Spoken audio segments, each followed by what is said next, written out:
So close. Because everyone other than me is simply inferior? Interesting.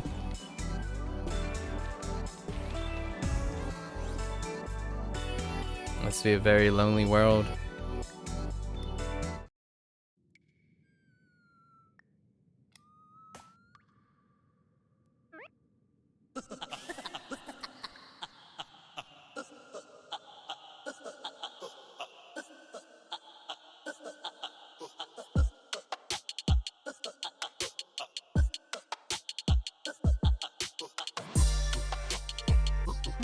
Whoops.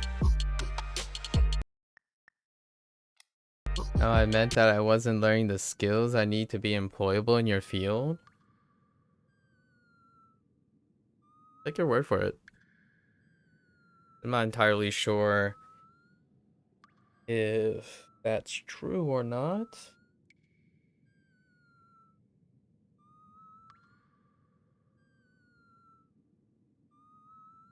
Feels bad, man. Can't really help you on that front. It requires commitment to active observation.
Oh, I hit the wrong button again.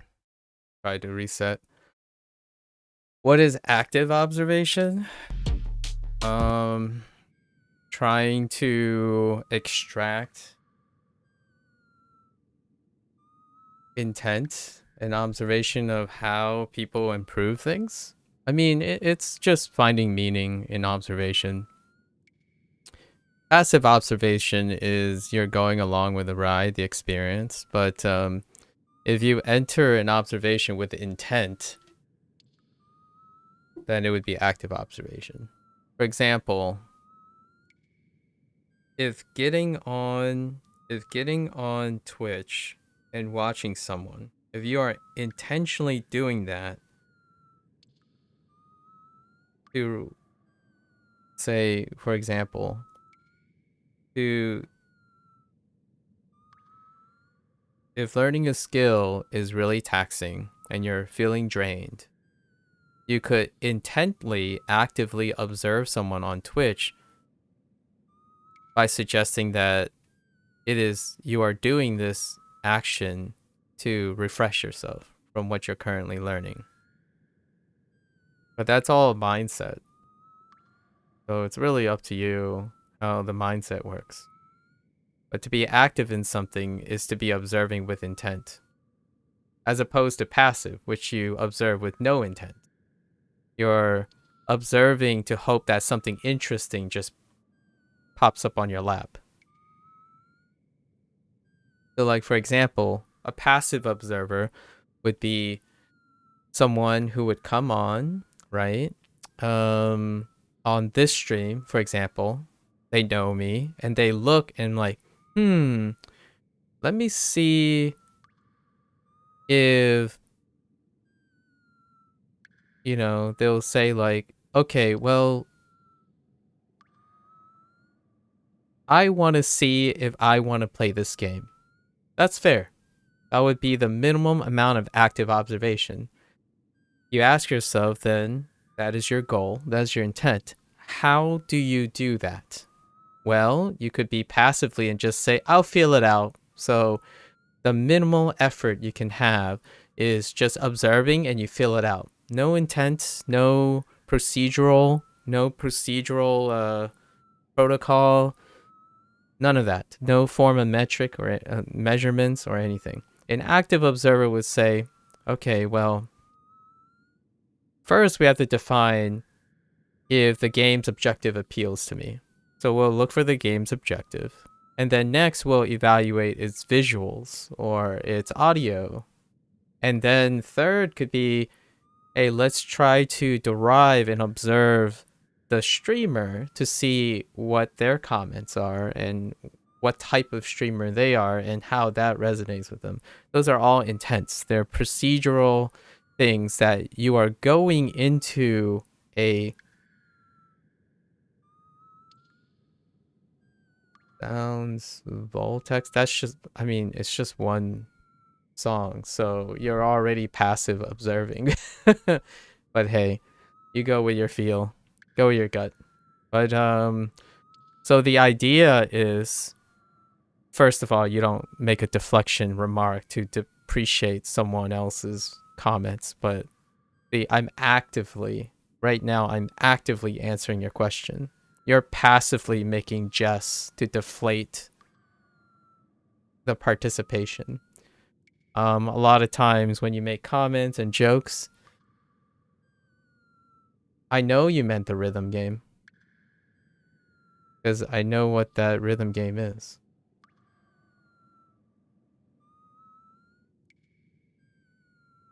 Because, you know, other people play rhythm games too. But your jokes and stuff, the timing and stuff, it's removing you from responsibility or investment in anything you, like, observe. So if you're curious what active and passive participation is, well, the biggest challenge is start by appreciating something that you don't appreciate.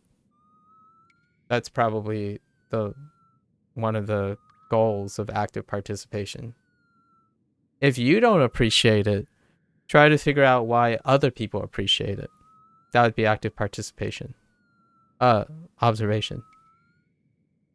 Is that a skill that is relevant to your employability? Well, if you don't ever find it worth your while to try to figure out intent and resonance by actively observing another person, how can you be employable? Yeah. Yeah. Yeah.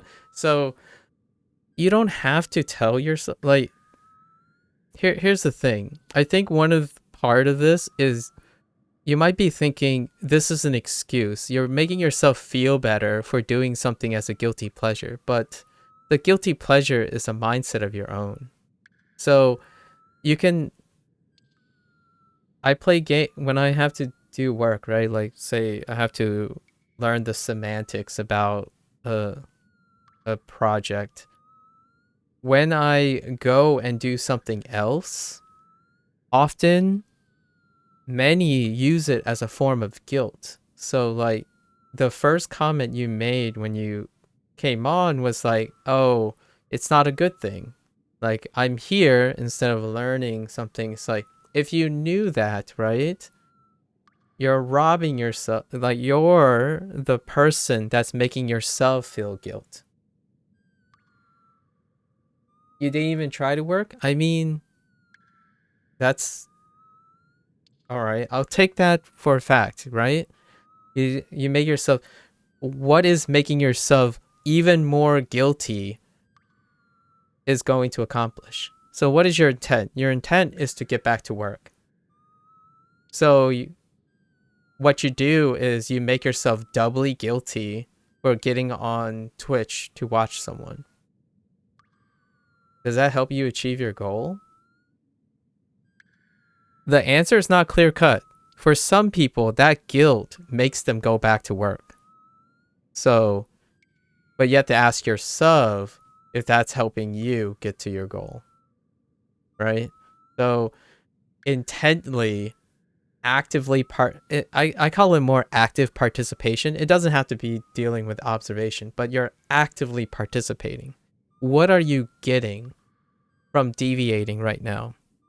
If it's just guilt, I can't really help you there. I don't know you well enough to suggest a substitute. But the idea is to do something or participate something with intent. It can help you feel proactive instead of feeling like you're lingering and you're passive and everything's feeling outside of your control.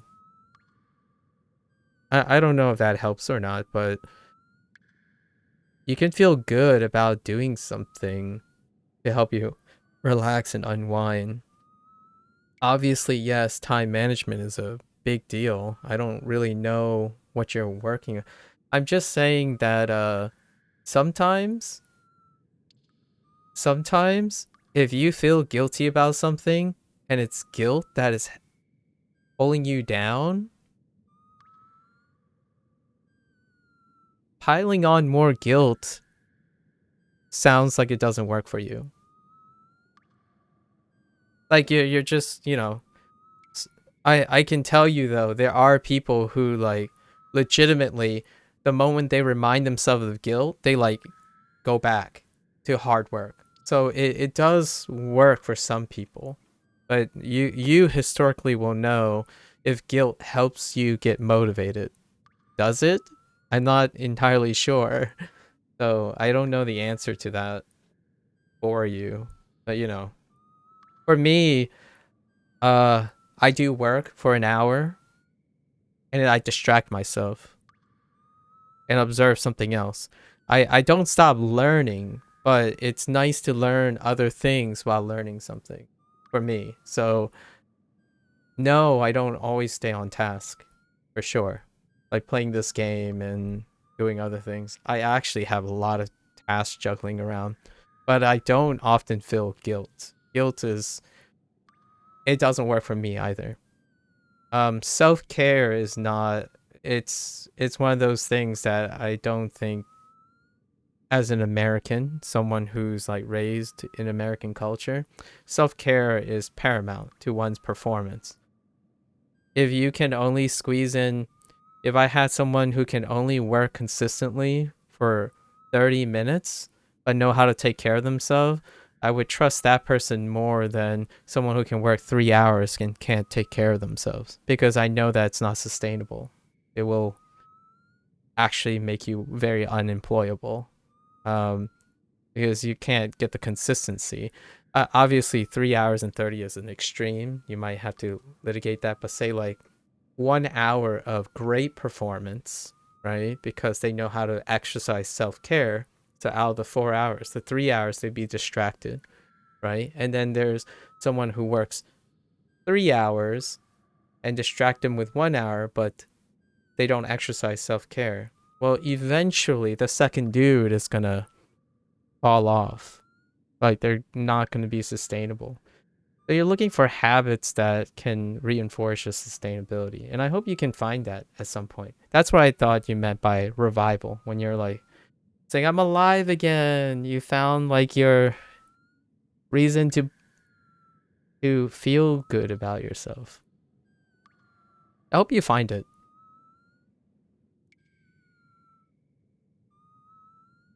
Passive anything feels like you're drifting. So, I wrecked all my habits from going on vacation. You went on vacation?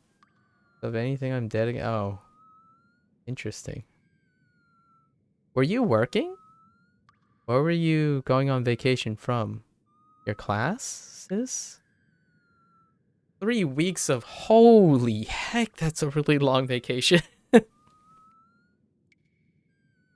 That's a lot of vacation.